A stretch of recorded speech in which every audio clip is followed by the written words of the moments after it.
Hello, English learners, and welcome to another great podcast with English Pod. My name is Marco. And I'm Erica. And today we have another really great lesson for you, elementary lesson. That's right, and it's another lesson about money. We have no money here at English Pod. We are in debt here. In debt. Yes. Okay, In debt. in debt. So what does that mean? Why don't you tell us? If I owe you money, I'm in debt. In debt. In Yes. fact, I think I am in debt to you. You owe me $2.50 for a Coke Zero today. That's true. All right. Okay, so let's get started. Let's take a look at our vocabulary preview. Vocabulary preview. We have two words today in our vocabulary preview, and the first one is recession. Recession. Recession. Recession. So, recession. Everyone's talking about it right now, and what does it mean? I don't know. That's your job. I don't know. I really don't know. Why don't you tell me, Erica? Because this isn't my topic for today. Okay. Recession is a period of time when the economy of a country is doing badly. In a recession, the country is making less money. That's true. So maybe we can give a few examples of things that happen in a recession to show the meaning of this a little bit better. Right. So, for example, in a recession, many people lose their jobs. Because companies might close or go bankrupt. Exactly. And also, people start spending less money. That's true. And the stock prices of companies fall pretty Begin to fall. Yeah, they fall a lot, hey? Yeah. And that's what's going on now in the United States. Very true. Okay, so let's take a look at our second word, and it has to do with recession. It's broke. Broke. Broke. I'm broke. Broke, it means that you have no money. You're broke. I'm broke. Right, so these are our two words for vocabulary preview today, and you're going to hear them in the dialogue. This dialogue is about a man who is in debt. He's broke.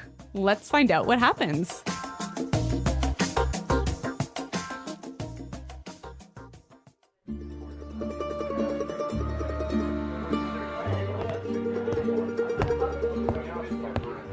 Hello, I'm here to see Mr. Corleone.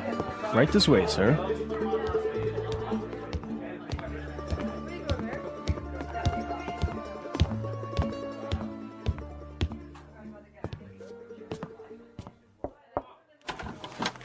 Charlie, what can I do for you? Mr. Corleone, I'm really sorry to trouble you, but I need your help. Anything for you, Charlie. Your father was like a brother to me.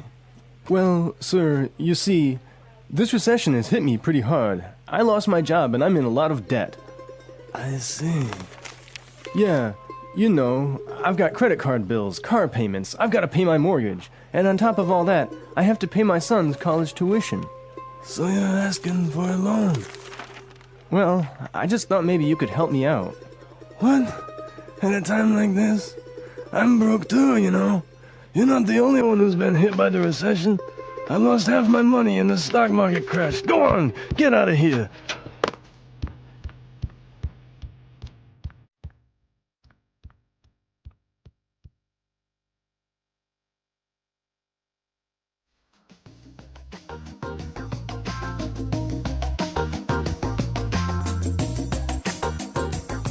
Okay, so that was a bit unexpected.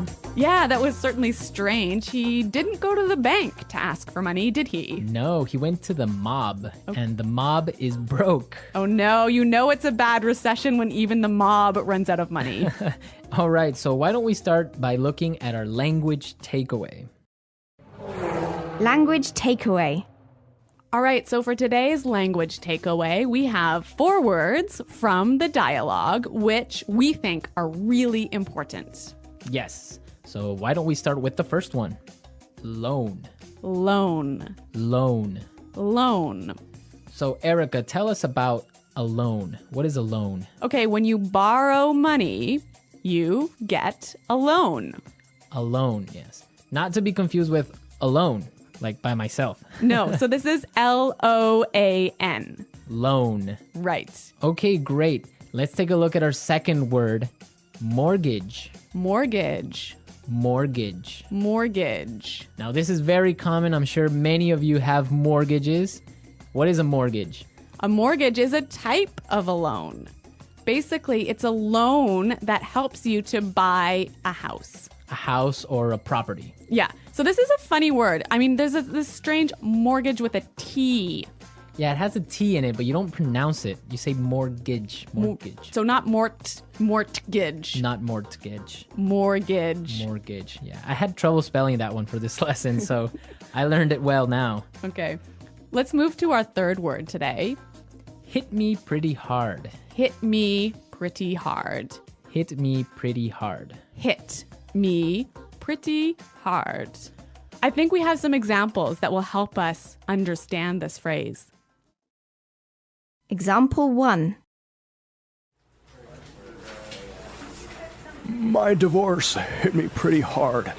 I'm so depressed. Example 2. This cold has hit me pretty hard.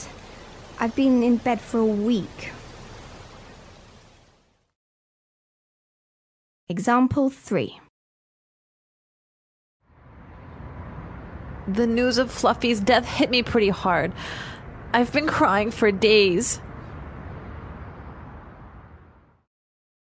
Okay, so that's a lot clearer. Yeah. Great. Why don't we take a look at our last word for language takeaway?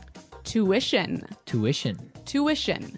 Tuition. So this is the money you have to pay to your school so that you can study there. Right. Usually it's in college, right? Or university. Yeah, but sometimes in some countries you have to pay tuition for public school.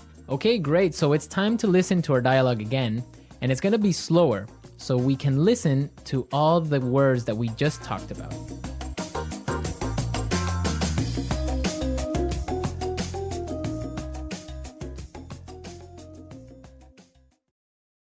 Hello, I'm here to see Mr. Corleone.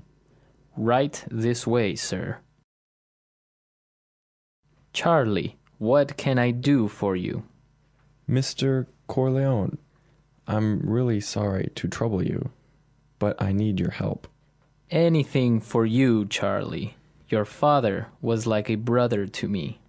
Well, sir, you see, this recession has hit me pretty hard.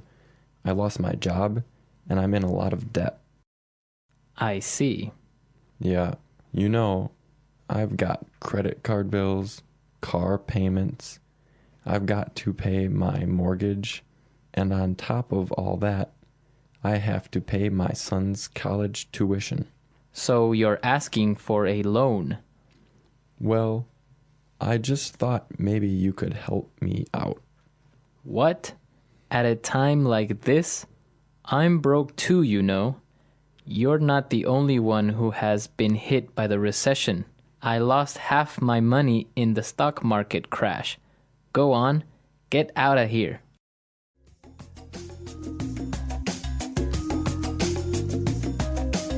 Okay, so I think a lot of the key language we just talked about is a lot more clear now.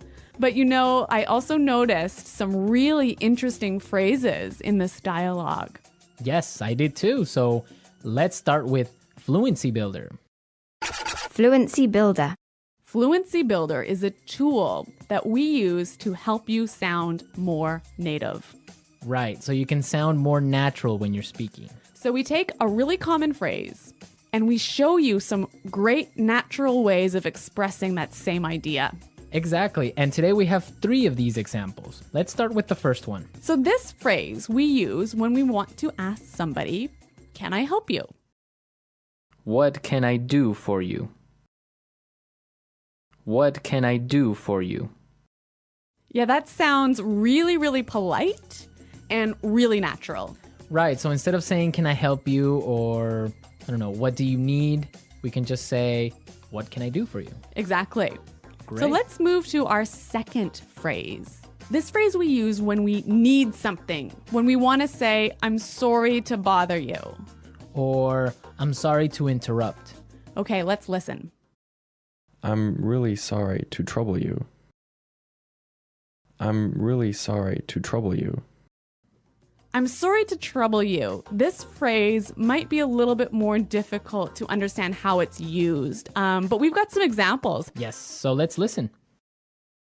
Example 1. Can I trouble you for a moment? I just need you to sign this form for me. Example 2. I'm sorry to trouble you, but may I go home early today? Example 3. Can I trouble you for a pen? Mine is not working anymore. Okay, so now let's take a look at our last phrase for Fluency Builder. On top of all that. On top of all that. On top of all that. This is a really useful phrase. Marco, how would you use it? Well, for example, today I lost my job, Oh no. my car got stolen, Oh my God. and on top of all that, my girlfriend broke up with me. That was a terrible day. It was. But don't worry, you can use this phrase also in a positive way. That's true. You could say, so today was a really great day. It was my birthday and all my friends came to visit me, and on top of all that, I got a million presents. That is a great day. So you can use on top of all that in this way. It's like, and also. And also, yeah. Yeah. So on top of all that. So we are ready to listen to our dialogue a third time. We can hear all the words that we just talked about and all the phrases, and you'll definitely be able to understand a lot better now.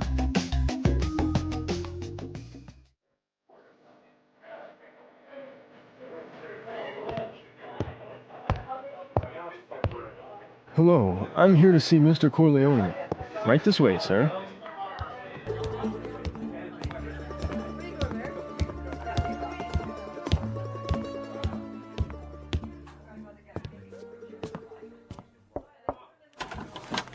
Charlie, what can I do for you? Mr. Corleone, I'm really sorry to trouble you, but I need your help. Anything for you, Charlie. Your father was like a brother to me. Well, sir, you see, this recession has hit me pretty hard. I lost my job and I'm in a lot of debt. I see. Yeah, you know, I've got credit card bills, car payments, I've got to pay my mortgage, and on top of all that, I have to pay my son's college tuition. So you're asking for a loan? Well, I just thought maybe you could help me out. What? At a time like this? I'm broke too, you know. You're not the only one who's been hit by the recession. I lost half my money in the stock market crash. Go on, get out of here.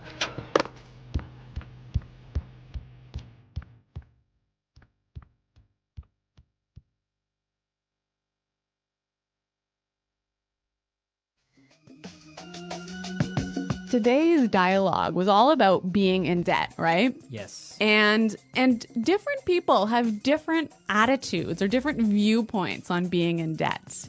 Yes, that's true. For example, in North America and in Canada, it's a really common thing. Yeah, it's actually almost good to be in debt. It's more than good, it's necessary to be in debt. That's right. Unless you have a history of being in debt and regularly paying off your debts, you can't actually borrow money. You can't get a mortgage. You can't get a car loan so you can buy a new car. Right, that's called a credit history. So you must have a good credit history in order to be able to, like you say, buy a car or buy a house. Yeah, and you know, the funny thing is, when I was in university, maybe I was 18 years old, the first thing that happened at university was, you know, banks came to our university and started offering you credit cards. So you can get a credit card when you're 18, no problem. And not only do they offer you credit cards, they give you like free gifts if you sign up for a credit card. I know they really want you to have a credit card. Of course, they want you to spend more money. That's the trick. Yeah, but you know what? It's totally different in Europe, for example. I used to live in Switzerland, and they're really careful with debt. Like, it's a bad thing to be in debt. Well, yeah, I mean, it's bad to be in debt, definitely. For example, if I want to have a credit card in Switzerland, and let's say I want to have a limit of 500 francs that I can spend every month, I need to put in my bank account 700 francs before I can even spend that credit card money. So it's totally opposite from North America. Well, yeah, I mean, in North America, it's crazy the way that people are in debt, and it's showing now with the recession, right? Yeah, that's true. So everyone, be sure to handle your money carefully. Don't be in debt unless you really, really have to. Good financial advice from English Pod. English Pod Financial Advising Service.